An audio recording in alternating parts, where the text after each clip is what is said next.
nurses, Governor Bobber, are like, good day, doctors. George Allen here. Good day, doctors.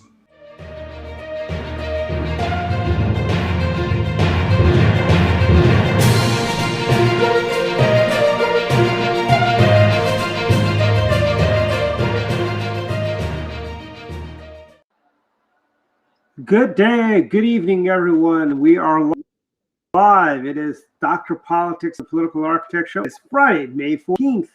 And it's been a busy week. We got some brand new doctors today.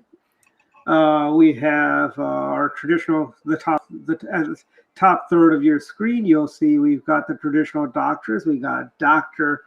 Chris Toms, runner Chris, all the way from Arbutus, the land and home of Governor Bob Berlin. The boyhood I prefer home. Catonsville. Oh, Catonsville. Okay. This is a big improvement, I guess. Welcome, Chris. Did you go running today? Yeah, I only ran 3 miles. I'm just getting back into the swing of things now that my season has ended and I'm rebuilding for summer and into the fall.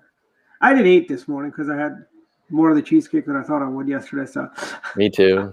And then we have Dr. Chris Anderson. How are you doing, Chris? From Baltimore City, Charm City, the home of the Orioles, where Greatest Orioles city in the magic world. happens.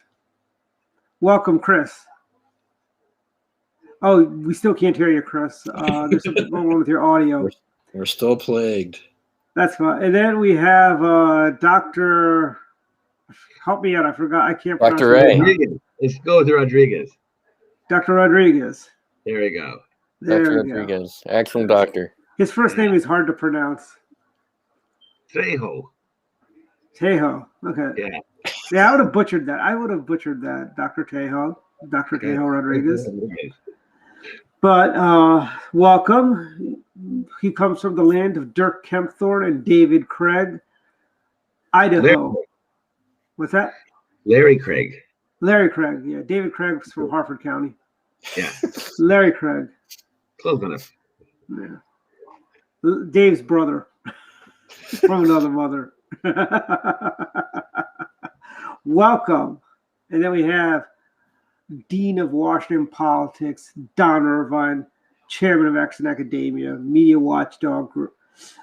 Basically, the one man that Mike Wallace fears more than anyone else in town is Don Irvine. Welcome, Don. That would be nice. Well, maybe he definitely did fear your dad, if I recall from that letter that he sent to your dad. But it's been a busy week. Let's start with, Supreme Leader Biden this week threatened, Americans, pretty much saying, get the shot or wear the mask, so to speak, But it's Supreme Leader. That's what despots do. So, Don? Yeah. All right. So we'll start with the mask thing. I mean, this has been an interesting week along that line, as you said. Biden now has come out there and he's now appeared in public, without a mask. But it is on a Zoom call without a mask. Yeah, with this edict. But it's sowed a lot of confusion, right? Because now the CDC says if you've been fully vaccinated, you don't really need to wear a mask when you're outdoors or indoors. But we have a myriad of state and local regulations that are right now contradicting that. The media is just full of people trying to figure this out. We know that the media, has loved this whole idea that we have to wear these masks. They prey on our kind of fear and intimidate these things. And now that we're going to get our freedoms back, I think this actually kind of shakes up the media. They're like, now what are we going to do about all of this? But, where are we now? I mean, Governor Hogan has done the right thing by, lifting. Things are going to be lifted tomorrow. And indoor masks, we're almost there because I think we're around 65% or something like that for the state. And we need to be about 70% before that goes full bore there. But we're oh so close. We're at 65%. We can see the light at the end of the tunnel there in the state of Maryland overall, not so much in Montgomery County or PG County. Yeah, and here's the big thing, my view is this. I think, one, I was at a nursery today in lovely People's Republic of Kensington, which used to not be a People's Republic back when the great Jane Plank was the mayor of Kensington, Maryland. I was at the nursery. I was outside, but they said I had to wear a mask. And I'm like, well, your hero, Dr. Fauci, says I don't have to. But I had to wear a mask to go into a nursery, which probably works out well. Keeps the pollen out of my nose, I guess. It's still Montgomery County, right, Dwight? I mean, that's the thing. That's the problem. I know. Yeah. And I could really see in we'll have it'll be 10 years from now, and Mark Elrick will still have the mask mandate going, or whichever Democrat takes over for him. I was going to say, if he's still in office, he's not very popular. True, but it'd be somebody worse. We've always gone. We had, I think, It's gone one step worse, one step worse, one step worse, one step worse. The best county executive we ever had was Jim Gleason. He was the first county executive. He was a Republican. And then the second best would, I guess, would be Sid Kramer, and because Sid Kramer was a Blue Dog Democrat. He was in the mold of William Donald Schaefer and Harry Hughes and Marvin Mandel. But after him, we had Neil Potter. Then we had the third best county executive, Doug Duncan. And then we had, after Doug Duncan, we had Ike Leggett. So we've just perpetually gone from really good to really bad. And I just wonder how much worse we'll go from there. Dwight, that's interesting how you've ranked those individuals, just because I think you're pretty right on target on this. It's just that, but for us, to think that we're actually now, as we look back in history of Montgomery County, that we're actually, saying that Doug Duncan, and Kramer were actually pretty good. But that, this is the problem has been, just as you had, said, these people are the ones that have succeeded. These guys, they've been so bad that these guys actually do look good. I mean, for heaven's sakes, I mean, we were not big fans of Doug Duncan back in the day, nor Kramer. But boy, now you look at them and you're like, that was so much better than what we wound up with Leggett. And now, I mean, we've gone off the rails with Elrich. I mean, and remember Neil Potter, when he ran against Sid Kramer's ideas of development and bringing economic, prosperity to the county. Yeah, he was definitely very big on, very anti-growth, in that sense. Dr. Anderson, can you give us a mic check? Say something. We're still plagued with the mic issue. No. Oh, yeah. So you want to sign? You can sign language for us if you want to. Type your thoughts in the private chat and we'll read them. Yeah, exactly. How about that? You can comment via the private chat and we will include you or something. Yeah. So I mean, if it's a microphone issue, he could be using his what's called headphones. If you have a pair of headphones, Chris, you should try to find that. So go for that. But in the meantime, what is the next topic, Don? Well, so as we talk about it, what I want to spend some time on here is the thing that a lot of us have been subjected to, which has been this whole Colonial Pipeline situation, right? So we had the hack. They shut down this 5,500-mile pipeline that runs from Houston to Linden, New Jersey, and so it's been a huge problem, creating all kinds of shortages. I mean, to be honest, as old as I am, having lived through the oil crisis of the early 70s and having stood in line and all of these things, waited in line with my father to get gas, I really never thought I'd ever see anything like this again. But we also have a lot of panic buying going on too. People have been acting really crazy. Matter of fact, I just saw a story today where the police were chasing somewhere a person who had stolen license plates, and they were before the officer could even really engage the communications people at dispatch, the driver lost control of the car, flipped over, and it burst into flames. But mainly because she had gallons of gasoline in her trunk. You know. And by the way, that is like the dumbest thing I've seen. I don't know if you guys have seen people filling up like Rubbermaid containers to soda bottles to, you know, the what are those things called where you water things for flowers? You know, it's got the It's like a water you know. pitcher kind of a thing. Yeah, I mean, it's like these people are idiots. You know. Let's bring in Dr. Tejo on. How are things out in Howard County? Because I know yesterday when I was driving out in Howard County, a lot of gas stations had no gasoline in the area. It's still the greatest county in the world, according to Dr. Trejo. Yeah, part of it is it's the greatest county in the world, and I think so many people want gasoline from the greatest county in the world. They've got Montgomery County envy, I think. But I think, I think the panic buying, I think the paranoia that comes with it, I think we've been kind of inured to thinking that like this is what we should be doing, right? Like there's a constant crisis when we're like kind of fed into this.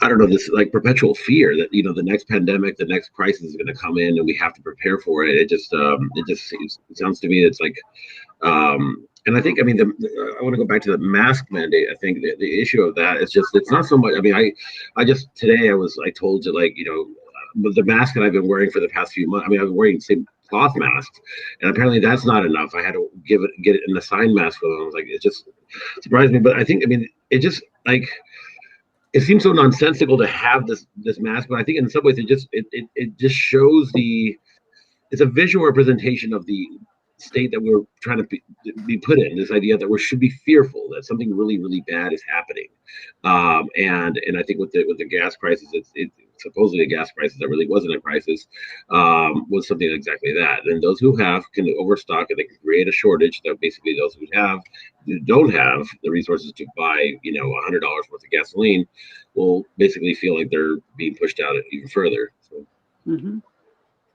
And, you know, here's the thing. Today I was, where was I?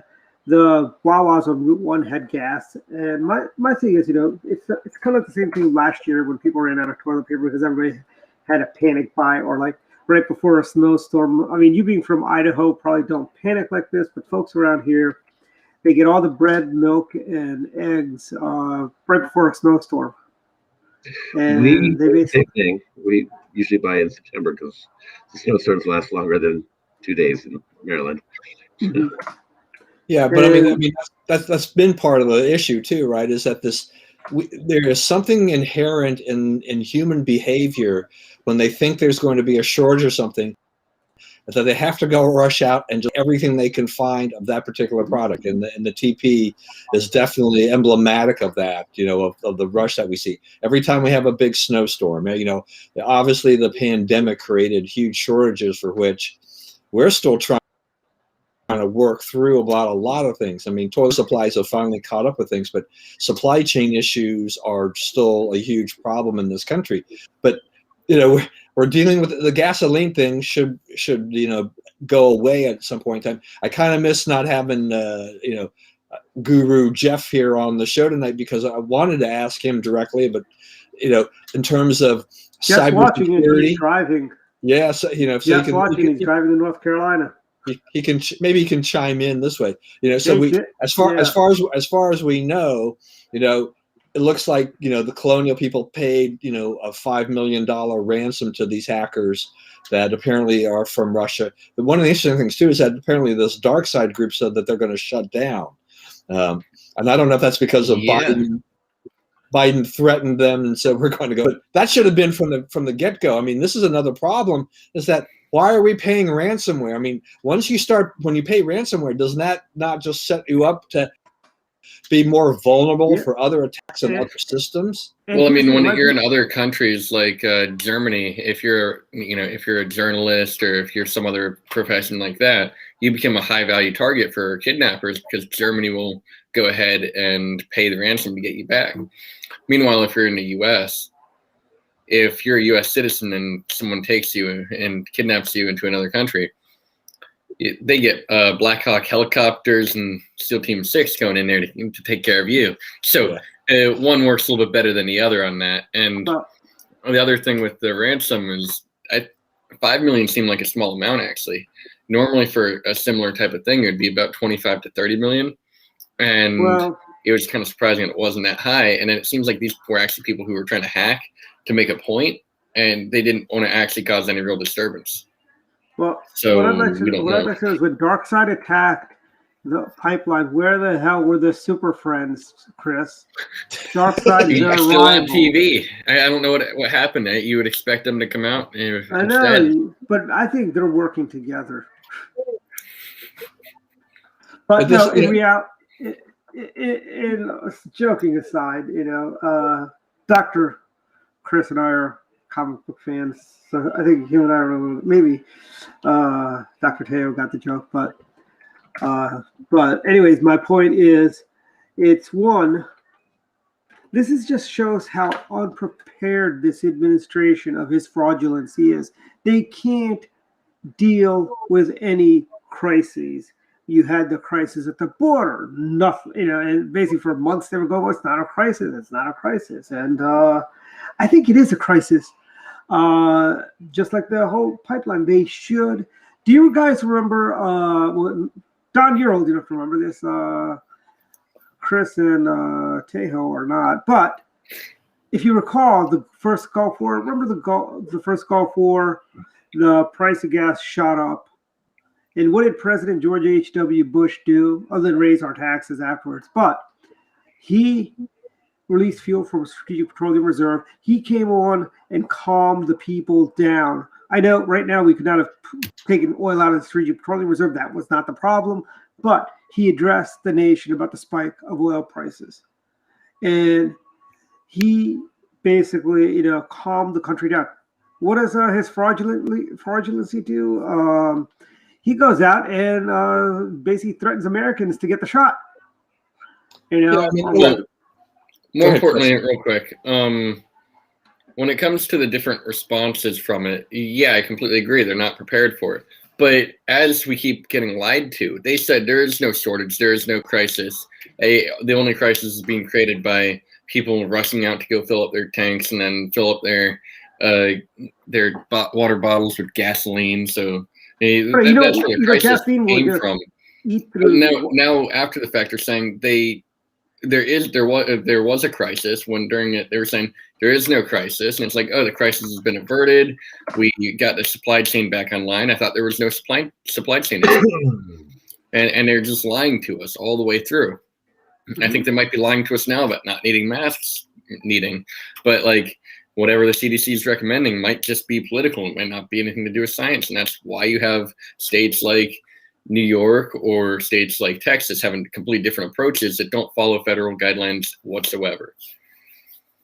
Yeah, I mean, you're right. You're right about that. Yeah, and here's, Jeff looks like Jeff has chimed in here. There are a lot of other critical infrastructures that are vulnerable as well. It's part of the reason InfraGard was formed, to help citizens and cybersecurity, help critical infrastructure. And this is one of the things, it's just that this thing with the pipeline kind of underscored how vulnerable we are. I mean, I think, our water systems, our electrical grids, I mean, we have to take a look at this and say, what other things here are potentially vulnerable? Hackers, if they spend enough time on it, they can find a way into a lot of different systems. And they created a supply problem in the southeast, and comes up our way a little bit. But can you imagine? I mean, there could have easily been a broader based attack on a lot of other things. This has been discussed for years and years. Can you imagine what would happen if they had taken down Hoover Dam? I mean, that California right now, they're having rolling brownouts. This would have put that on steroids. Frankly, California would have become a third world country at that point. You go ahead. Go ahead. Go ahead. So there's a great book by a guy named Ted Koppel, former journalist for Nightline. Is that it? Yeah. Something like that. ABC. Yeah. Nightline. So yep. Yeah, I'm just a little bit too young to not really remember those broadcasts, but he had a great book. You even remember Lights Nightline's Out. before your time, isn't it? Yeah, it is well before my time, but he wrote a great book called Lights Out, and it's about how and basically China, Russia, I think Iran, a bunch of these different countries are basically already in our electrical grid, in the infrastructure, and it would be very easy to go and hack into it and take it down. Now, that's very easy for them to do, but it doesn't benefit them to do it, so they don't do it now.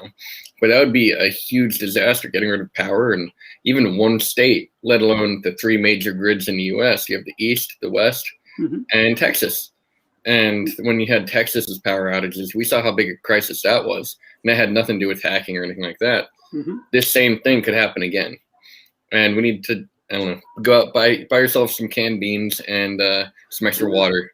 And I think, I think Jeff could chime in on this. We need this highlights the importance of people, one, to keep all your PCs and your computers up to date, do all the patches, and have antivirus, have pay a real security expert like Jeff Thornton to come and fix your your security and make sure you're secure, you don't get hacked. I mean, this happened to the federal government.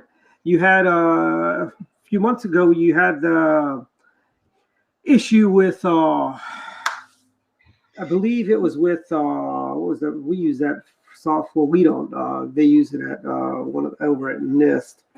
But there's a lot of software that government agencies and so on. They need to be really prudent about be proactive in keeping your system. The IRS was hacked. I mean, if you ever work for a government agency, you got to fill out something like eQuip, and they got hacked. And you know how much data? That's like a gold mine of data there for cyber criminals, frankly. And I mean, I think when you think about all this money that Biden wants for his infrastructure, I mean, and they're really the kind of the roads and bridges part of it, there's very little that applies to traditional infrastructure, but water systems, electrical systems, the pipelines for oil and gas and everything like this, that's definitely a part of our infrastructure. But there's this case is showing that we have a critical need there. If I were Biden too, at this point in time, I would go back to the drawing board a little bit and say, on this infrastructure bill, you want to get some of this through, you want to get a majority through, rejigger this a little bit. And let's talk about cybersecurity for our infrastructure as well. And I bet you the Republicans come on board right now and not complain as much about the $2 trillion that he wants to spend on this thing if he does something that people have just gone through. I mean, he's missing a political opportunity to try to make something right now. I mean, I don't blame Biden per se directly for this. I mean, he hasn't been in office that long, but it is his political problem for which they have kind of botched the handling of it. As Chris has said, lying to us. I think that's what it is. Their messaging has been horrible on this. Nobody really knows what the heck is going on. It doesn't seem like they know what the heck is going on. So therefore, this is a big problem, and this is showing to us too a little bit like exactly who did America vote for as president here on this case. It's like this. We're paying the price for this. Despite Donald Trump and kind of being all over the place with a lot of things, I think there would have been a very different response to this from Donald Trump versus Joe Biden. Oh, I mean, we remember the Bush days, Don. Go ahead, Tejo. I was just gonna jump in. So I'm a little bit torn on this issue because I think the issue obviously it seems like it's whack-a-mole, right? We're trying to constantly put out fires, and there's the breaching in this pipeline, there's the fires in California, there's whatever the issue is in terms of infrastructure. My worry is that when you have these it's very easy to sell people on fear, right? You sell them on this idea that everything's collapsing around us. They're playing your fears, as Al Gore once said. The what? They're playing on your fears, There we go. Remember Al Gore? Yeah, and I think but my worry is that it gives impetus to this overhaul, right? This huge, massive spending bills that are to really modernize whatever, to overhaul everything, and before you know it, just becomes a Christmas tree of gifts for all these special interests. And then at the end of the day, the problem still doesn't get resolved. It just we get this huge, hefty bill that has this extreme big price tag to it, and we don't solve the problem. So I'm almost toward them saying maybe we should just stick with the whack-a-mole solutions. Basically we'll solve the problem here, we'll solve the problem there, because we can't really afford to spend $2 trillion or $10 trillion on trying to overhaul everything, because at the end of the day we won't even solve those problems. So I get the idea that yes, we're scared of like the power outages where people starving in the streets or whatever it is, like not gas or having no gas. It's scary, but I don't want to pay endless amount of money because some Superman politician decided to have this overhaul bill that's going to really modernize their infrastructure. Right. No, I mean, I agree. I mean, look, I mean, I don't think any of us here want to see a forced spending package in this his two parts, his family plan and his jobs plan and everything like that. That's way too much money to spend to begin with, and we don't really need to spend all that money because the economy has rebounded largely, and we're still going to see growth. As long as we get some people to stop staying at home, earning that extra $300 a week while they sit at home on the regular unemployment benefits and get people back to work. But part of my thing there was that, as you mentioned, you talk about fear. That's the thing. If Biden and the Democrats were smart on this, if they want to get some of this package through, use the fear thing. We just went through this thing here in the Southeast with this gas. If they market fear and say we're going to spend 250 billion or $500 billion to work on things so that this doesn't happen again, that will make it a lot more palatable to the politicians. A lot of them, they'll bend. They'll bend. Well, yeah, and Don, he's kind of taken that tact. They have been saying, the president's infrastructure has nothing to do with. I don't think he's got any provisions for cybersecurity or anything that would have prevented the Colonial Pipeline disaster. And what I'd like to okay. I just think Republicans should not jump on the fear train. If the Republicans are jumping on the fear train, basically endorsing Democrats' appeals to basically what we need to do is, as the Democrats love this, we need a 9/11 style commission to find out what went wrong and who's responsible. Democrats love commissions. Let's do a commission, and let's get to the bottom of this. And I bet all roads lead to China. I hate to say it, all roads lead to China. And because China, Russia, Iran. Well, this one's more likely Russia right now, but yeah, I know. But here's the thing: not to be conspiratorial, I wouldn't put it past the Chi-coms working the Soviet comms to bring down our pipeline and oil and infrastructure in the United States. It's in a little bit in conspiracy land, but we've got the Beijing's patsy in the White House in Joe Biden. We've got his son who is an oil man. I remember when Dick Cheney was vice president and President Bush, they were doing this to help all their oil buddies, raising the price of gas. That's exactly what CNN, MSNBC, as well as several Democrat members of Congress put out press releases saying how this is all to benefit Halliburton, Dick Cheney, and President Bush's oil buddies in Texas. And that was the farthest thing from the truth, first of all. But that's what the Democrats do. We need to play a little more offense, so to speak. We got to take the fight to them, so to speak. Well, if you want to go back to the Bush years, we did do that with after 9/11, the Homeland Security overhaul. That was just a humongous amount of spending that went to establish this Homeland Security thing, a big conglomeration of multiple agencies, and just throwing a ton of money on it. They played on the same idea: fear. People are scared. Well, okay. Here's the thing. I'll tell you this: that was actually a legitimate fear. I know people that were right around the Pentagon on 9/11. People who've flown on those planes in the past. That weren't on the plane, or some people that. Well, I would say the fear that we're seeing now with COVID is also real. I mean, some of these projects they had nothing to do with Homeland Security. They were just pet projects for different congressmen. I mean, there was tons of spending that was going on only because it was attached to this Christmas tree bill. So that's why I'm saying these overhaul bills, I'm very skeptical about them. I think when people want to talk about modernizing things, it sounds great, yeah. But when you throw in a lot of things in there, we just forget that somebody has to pay that bill.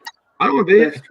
Yeah, I mean, yeah, you're right. But let me say something real quick. The Democrats certainly don't care about who's paying the bill, and for the last several years, it didn't seem like a lot of Republicans did either.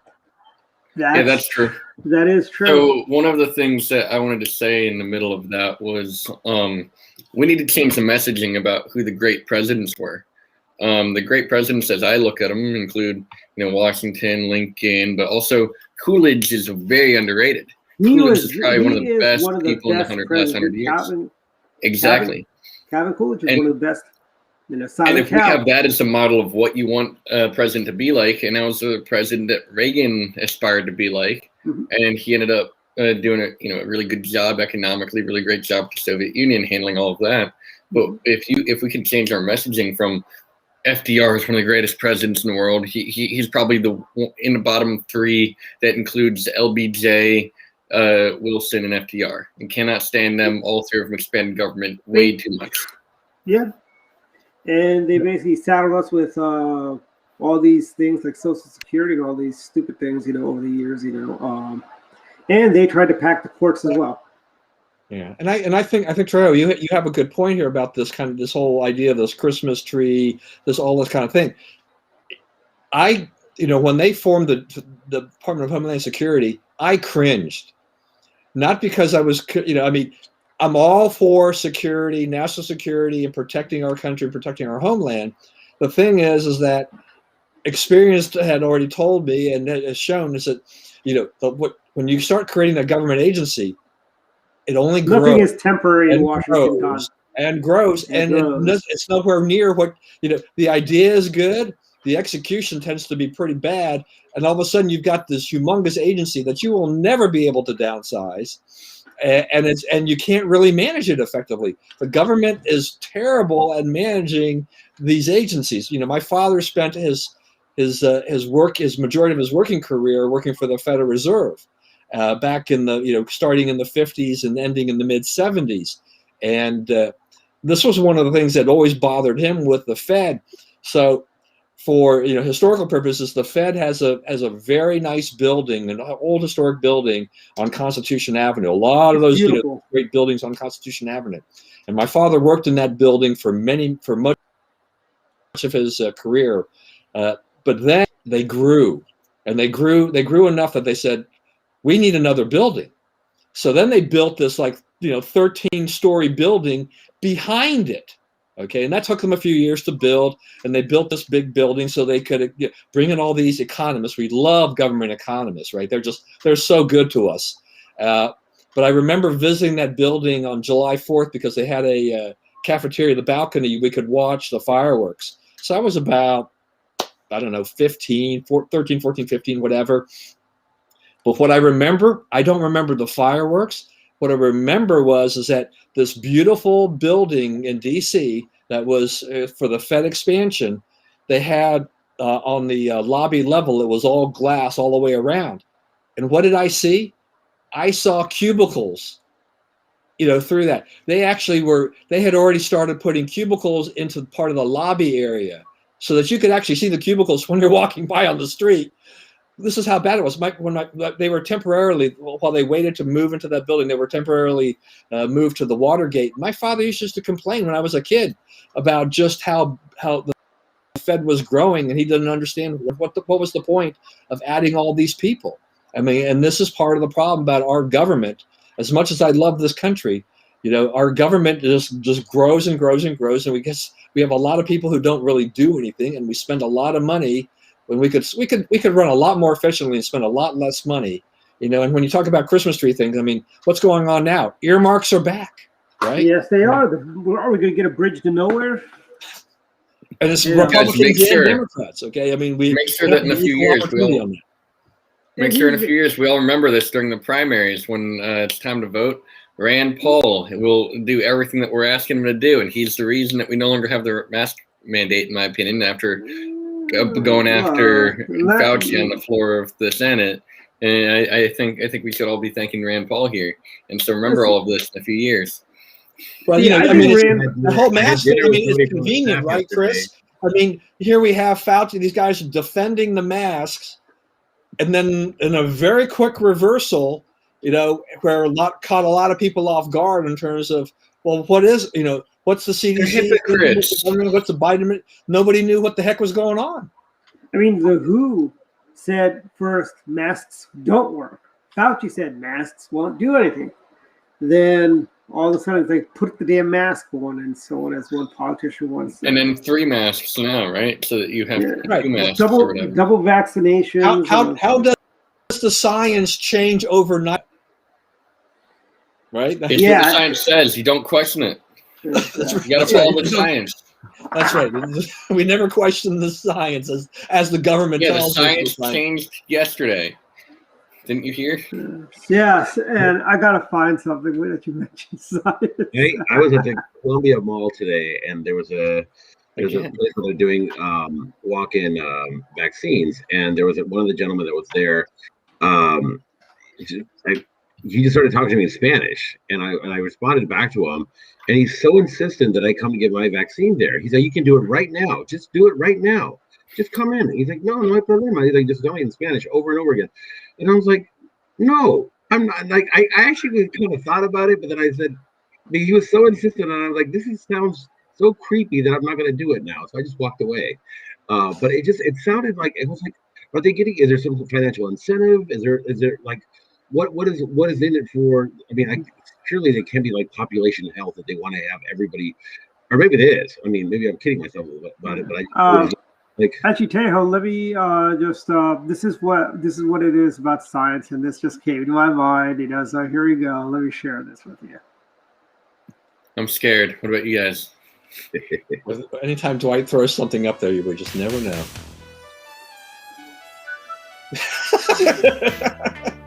That's them. This is the Democrats. We might get a copyright strike.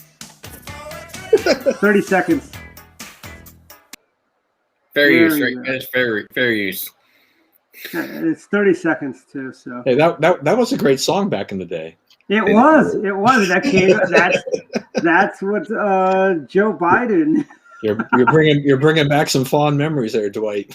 I know. I remember that song many moons ago. I mean, we know there are incentives, but right now I'm all in favor of whatever. Just to be selfish about it, I'm all in favor of whatever push the state wants to make or the counties want to make people over certain thresholds, because if we're just under the 70% we need for Maryland to say we can go, Governor Hogan can say we can go maskless indoors, let's get that last 5%.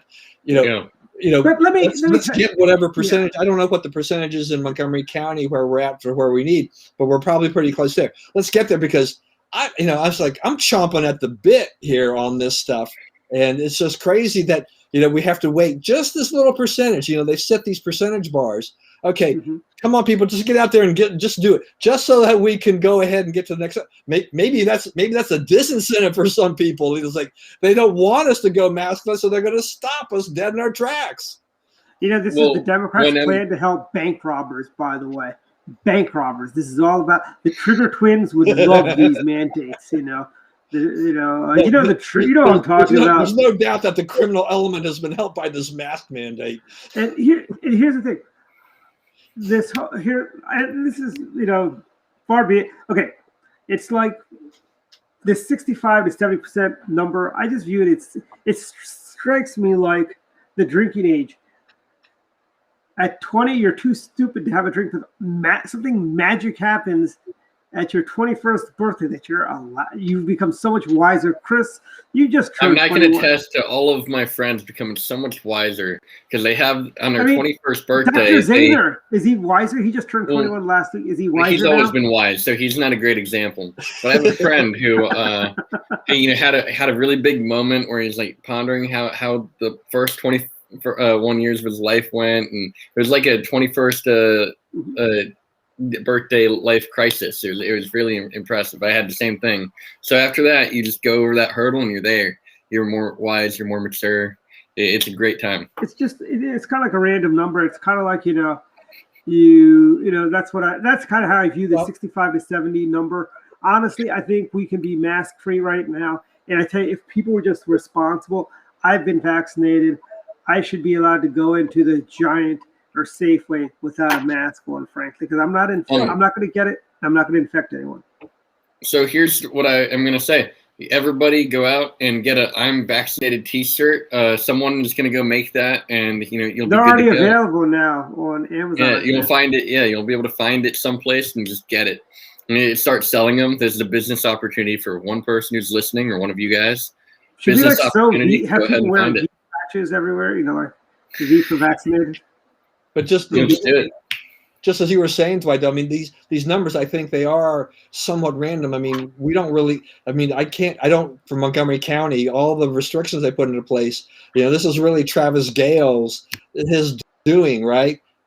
There's no proof. I haven't seen anything scientific from him that really says that these are the requirements. There's science behind what they're saying as to why we have to wear a mask, why we have to have all these stuff like that. Mm-hmm. Walmart just announced tonight that in Walmart's and Sam's Club's employees and customers will not have to wear masks in their stores. They'll have to, if local mandates say that they do, they will abide by local regulations. But that means, if you're in a state like Texas or whatever, which has kind of lifted a lot of stuff, or Florida, you're probably, you're good to go now. Mm-hmm. And with Walmart doing that, Target had said they weren't going to do that. But if Walmart, which is really the world, this retailer we know of on a footprint basis in the United States, Mm-hmm. if they're doing it, I don't know how the Targets and the others can just sit by and say we're going to require masks everywhere. No one's going to go there. If the state says it's okay to not go. If Wally World is going to let you come in there, nothing against Wally World shoppers and so on, nothing against that. But let's face it, Wally World customers, if they feel comfortable that they don't need to wear a mask, and if Wally World corporate says you don't need to wear a mask, I mean, Costco's can take. I will ditch my Costco membership. Costco doesn't lift the mask mandate, but I believe that. We are going to hold that too. Yeah, I'll believe it when I see it. Costco's too big an influence. There's no Sam's. Yeah. Also, they've got the brownie brittle at Costco's. They don't have that Sam's. Yeah, don't play on that thing. I was like, that brownie brittle is like one of my kryptonite for me. It's like that. I'm doomed. It's buy one get one free right now. No, the Costco mac and cheese is one of the best mac and cheeses, and you got to go in and try that. And then the shrimp, a great deal the whole way through. Is that the Costco's? All of Costco.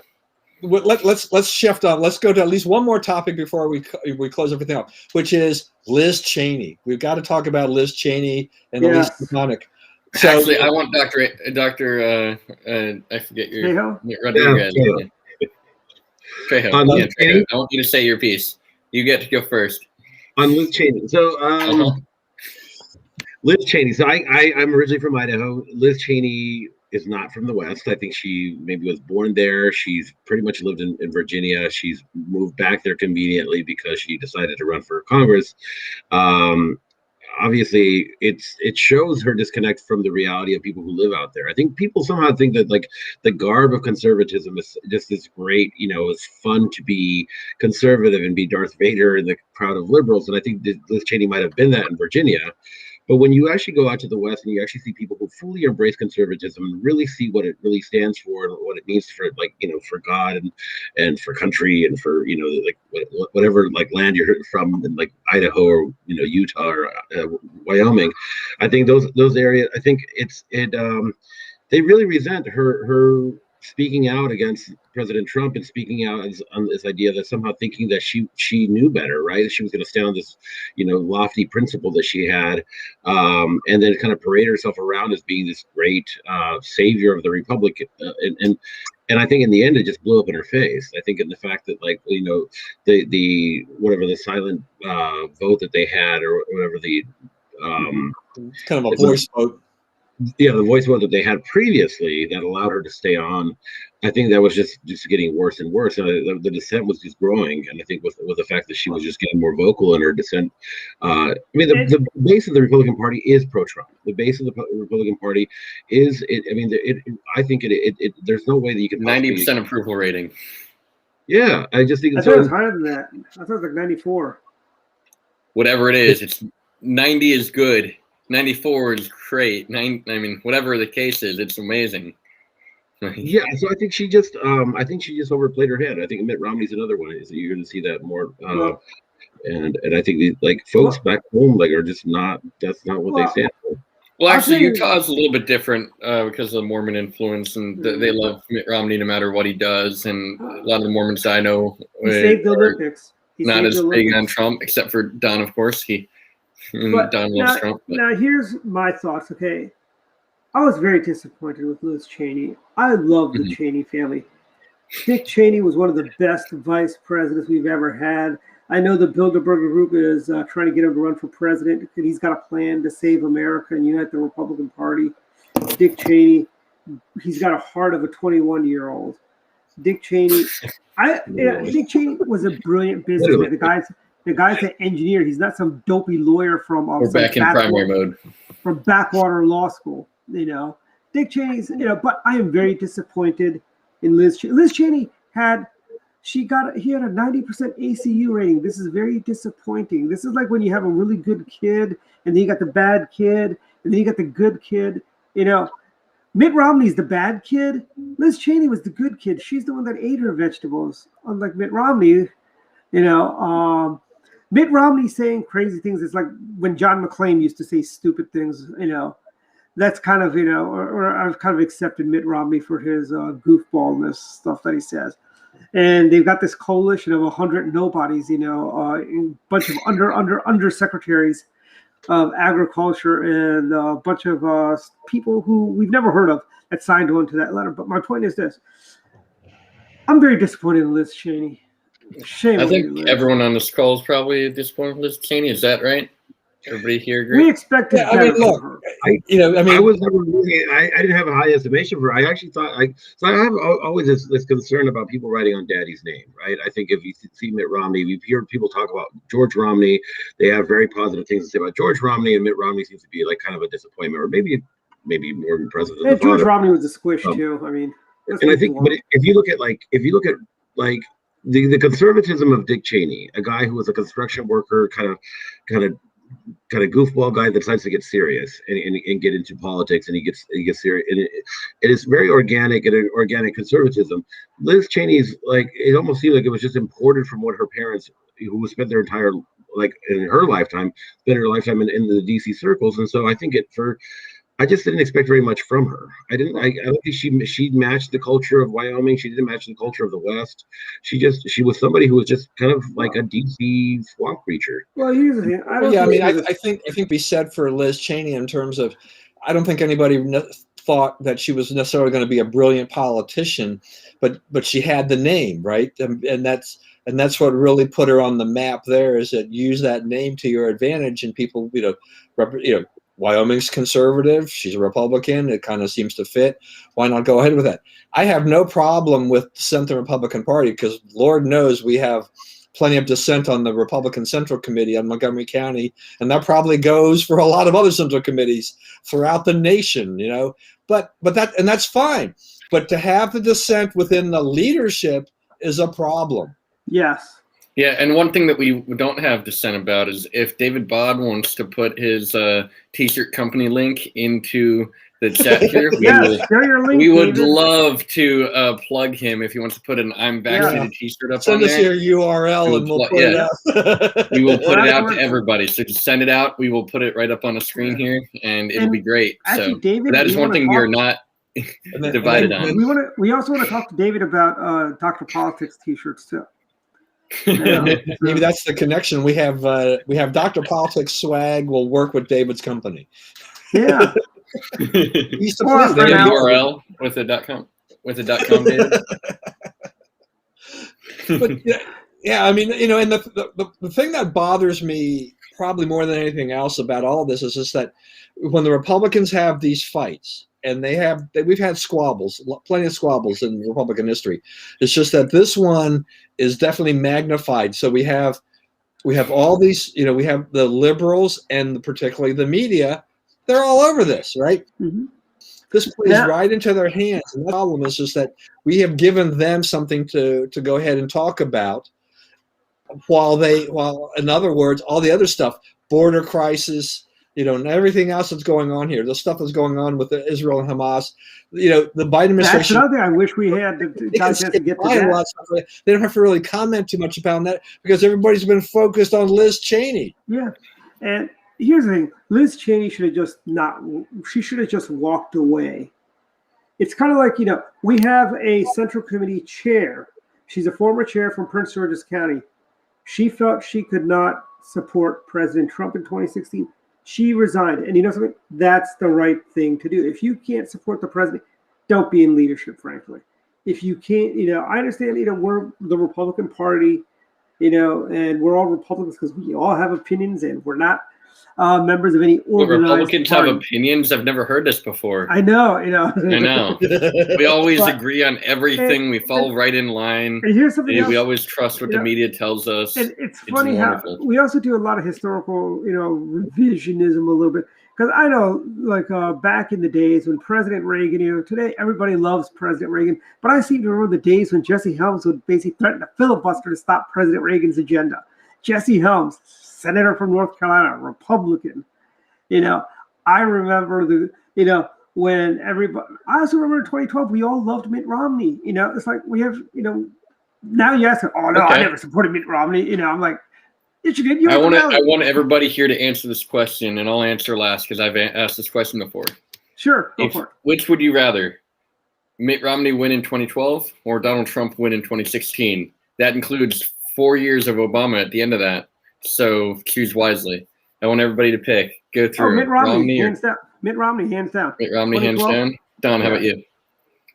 Yeah, I would have taken Romney in 12. I'm torn. This is a tough question. I would say Romney in 12 would have stopped the bleeding.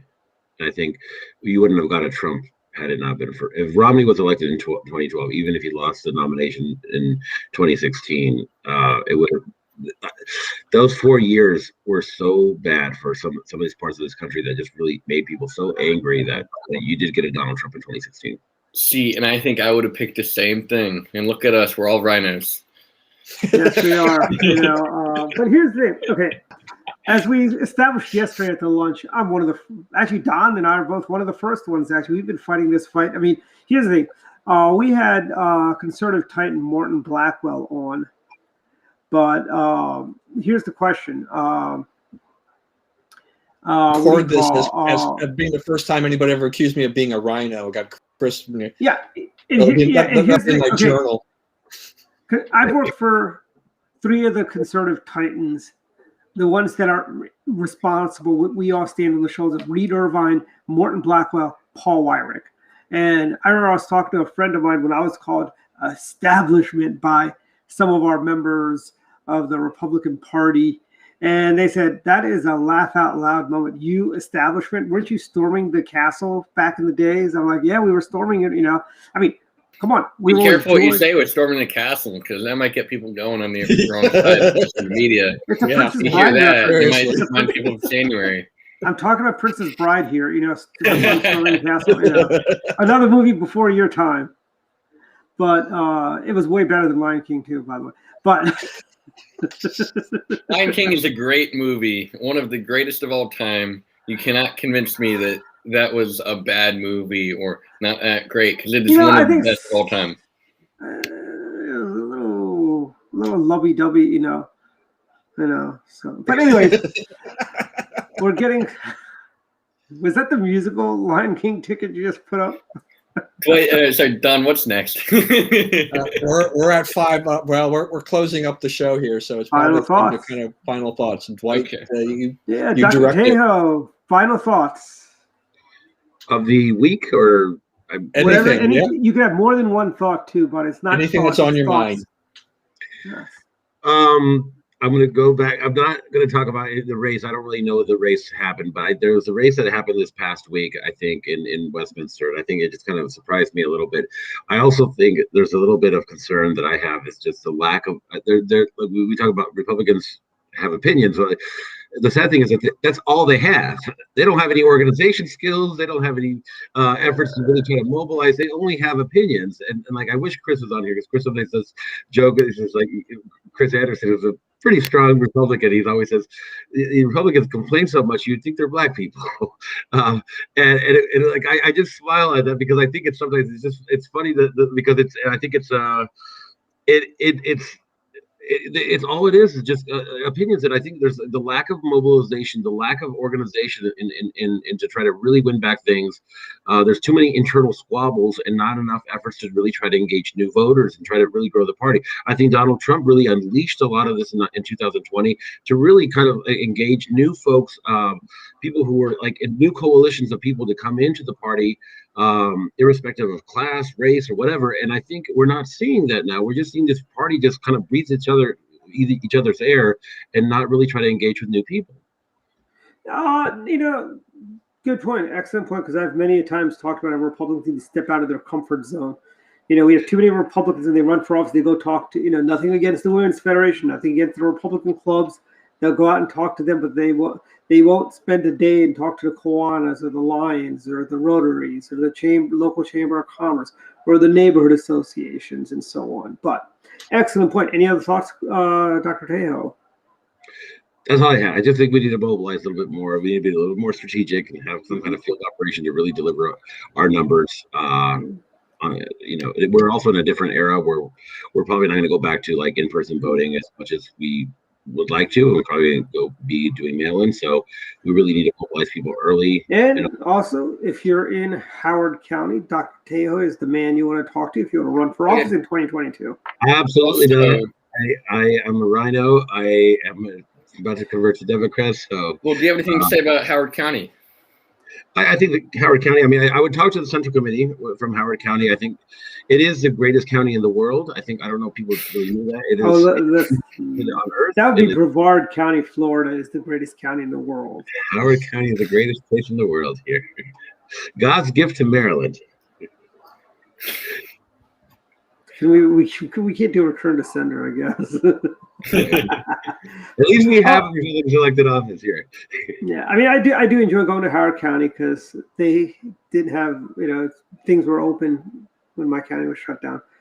Final thoughts. Can I mention a couple things on Howard County? Sure. Just sorry. Go for it, yeah. I'll be really quick. Howard County, 73% of this county voted for Biden. We won got two conservatives elected out of 5 on the school board last year.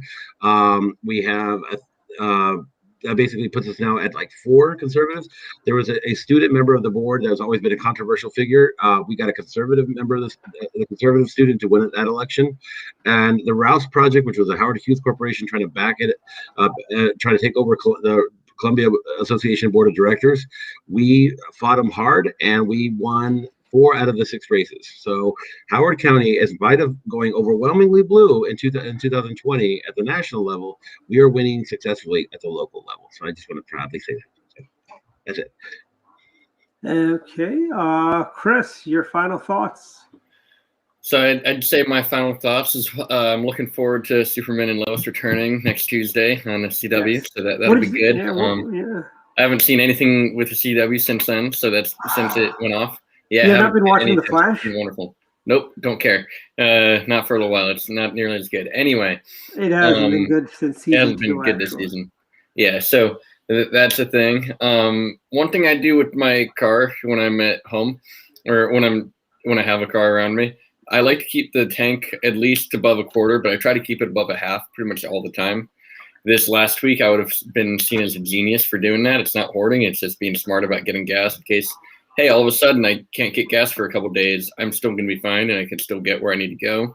So that's always been effective for me. I've never run into a gas shortage like this till now. So I guess this is what you guys were dealing with Jimmy Carter back in the day. And also, Chris, inflation and supply chain issues, and it's horrible. And Chris, also the other thing is when you fill up your gas tank, it doesn't hurt as much with the Biden price of gas go as high as it is.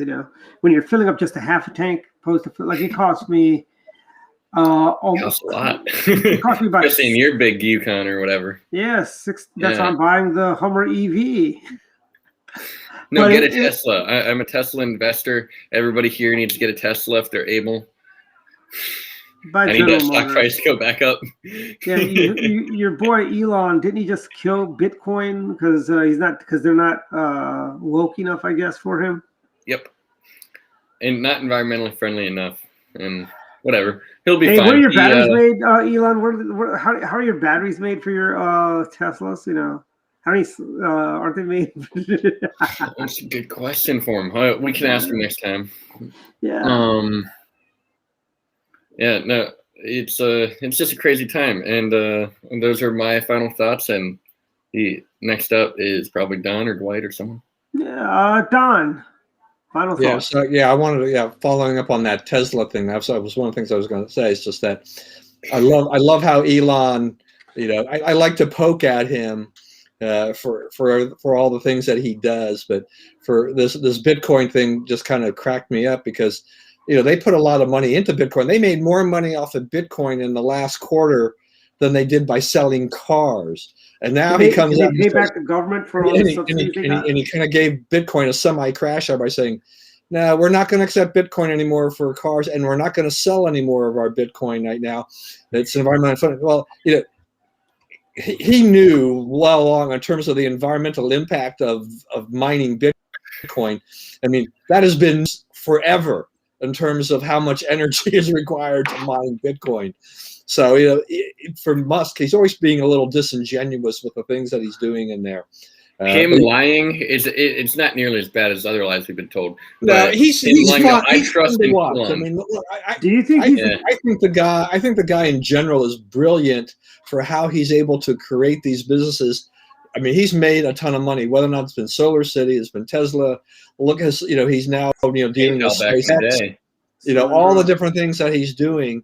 I got to give the guy credit. And, you know, I mean, look, I mean, he was going to take that stock. He was going to take that stock private, you know, got in trouble with the SEC for the tweet. And then the stock later on, I mean, it just skyrocketed. If we had bought the stock after all that SEC stuff, people, you know, you make a mint, but everybody did pretty well over the last year in that. So, you know, I give Musk credit. The other thing too, though, is the Virginia primary or the Virginia Unassembled Convention. Interesting thing to watch unfold in the sense is that, you know, 53,000 people or so, I think, registered. 32,000, I think, was the final number that actually participated and voted. Congratulations to Glenn Youngkin for winning the governor's nod on that. Having attended Republican Party in-person conventions, you know, Republican Party in Virginia is a beast in the sense that they can go with either a primary or a convention. That's generally been their rule. The conservatives like the convention because then they get to elect their people and they don't open up to a primary situation, and there's no party affiliation in Virginia, so that becomes that, you know, you can get all kinds of chicanery going on in that. But I think this worked, even with ranked choice voting, which Morton Blackwell told us the other night that he did not like, but they had to agree to in order to make this whole thing work, which I think was fine. It's just that I think they wind up coming up with candidates that actually might compete. The problem with the convention system in Virginia lately is that they have put up terrible candidates. So hopefully Youngkin can do something. You know, it's going to be a tough slog against McAuliffe, I think, who will eventually be the nominee for the Democrats. But, you know, maybe somehow they'll capture at least one of the offices, if not two or three. I do. Virginia, the RPV really needs 1 out of 3. I prefer it be governor. I prefer AG. Absolutely. You know, and they got a great lieutenant governor candidate too. The lady, she is awesome. I'm actually trying to get her to be on our Direct Line show. But do you think Elon's anti-Bitcoin stance is penance for the treatment he got on Saturday Night Live last week? You know, people were saying we didn't want to be on with this guy, and I think he's doing penance now by trashing. It doesn't matter. It doesn't matter. I think one of the things that he's said in the past was, or no, he never said this, but it's a nice meme. It's, I can raise and lower Tesla stock price at any time, like on a whim, whatever he says with a tweet. And the question is, why would you want to lower it? And it's like, so I can raise it. And so just wait. he will raise this price and it'll be great. But I mean, look what happened with SNL. I mean, the Doge people were arranging watch parties because they were like, okay, let's, if Elon talks it up, we can get the thing up to $1. Instead, he talked it down and it went the other direction for a while during the show. And it's like, I kept thinking, it's like, why isn't there a Trump coin? I mean, the president's working on that idea, probably. Baskin or Raskin. That would actually be a really bad idea nationally. She's going to create a crypto. I mean, it's like for everybody wants to create a crypto. Shoot. I think we should have the doctor's cryptocurrency. Why not? We do the doctor. If Dogecoin can appreciate 12,000% in a year and get to like a $40 billion investment, but still, what do we need crazy. to do to get this? Yeah, but it's been a mad week. Is that by the way, if any of you guys have never seen it, Chris Tejo, A Mad World, hilariously funny movie. Thurston Howell III is in there. He's one of the villains, I believe, if I remember correctly, from the synopsis. I'll put it on the list. Yeah, it is a hilariously funny movie. My final thoughts are: this has been a crazy mixed up week. We had people running around to buy gasoline, like it was going out of style. We had, a bunch of stuff going on. And the thing that seems to slip everyone's mind is the terrorism against the good people of Israel. And let's go back in time while President Trump was president. They didn't have these terrorist attacks. Just think when President Trump was president, they didn't have problems in the Middle East. People were making peace with the Israelis.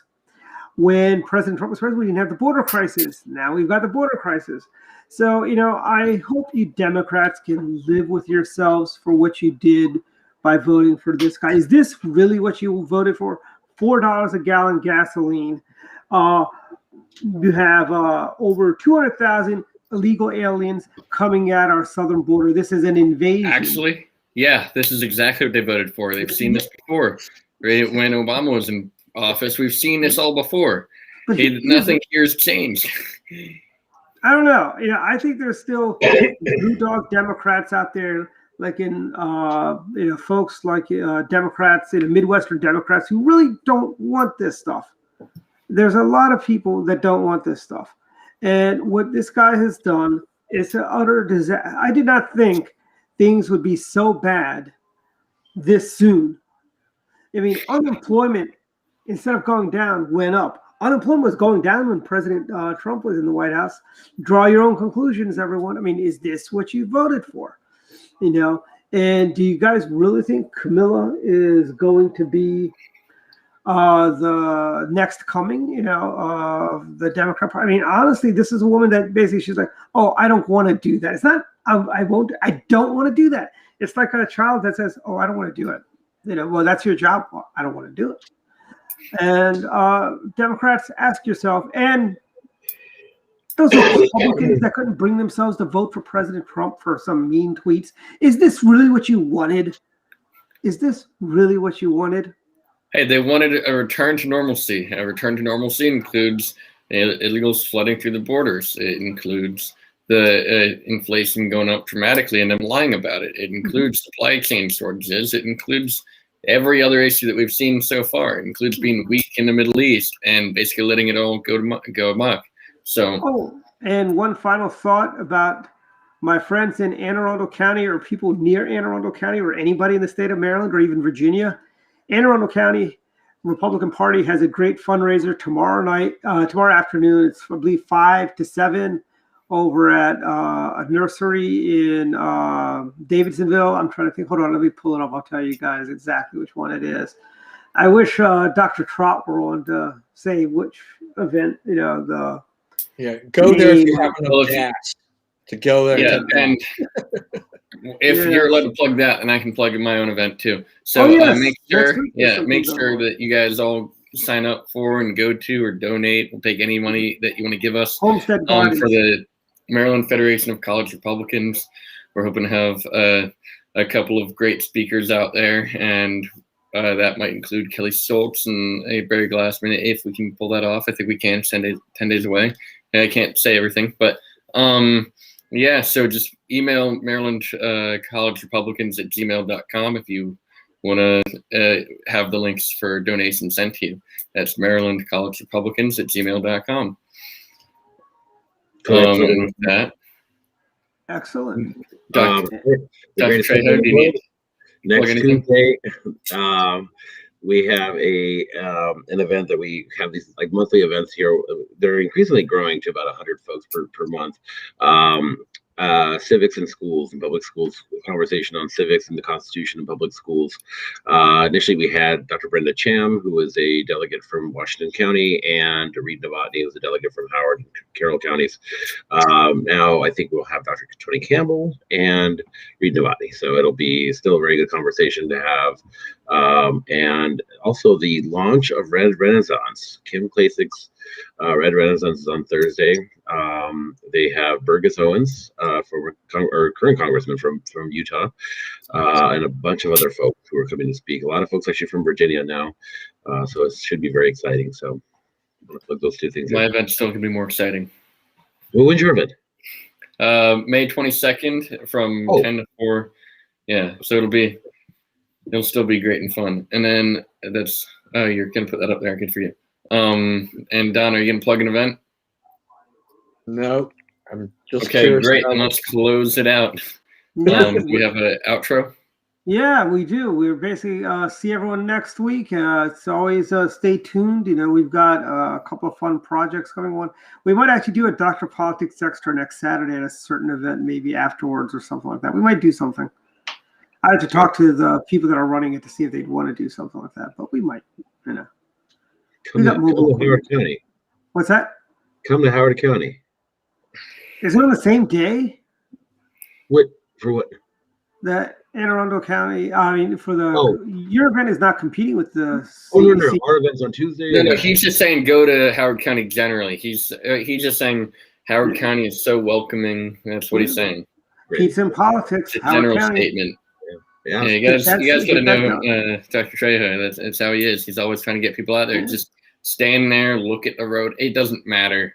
You can go there, spend money. He's happier with that. Yeah. Go there, bring more people out to Howard County. He's happy with that too. Have you gone down Seven Hills Road and hit it at midnight and the ghost truck chase you around on there? I haven't. No, I have not. That is one of the most haunted places in Maryland. Awesome. Okay. And with that, everybody have a great week. Great week.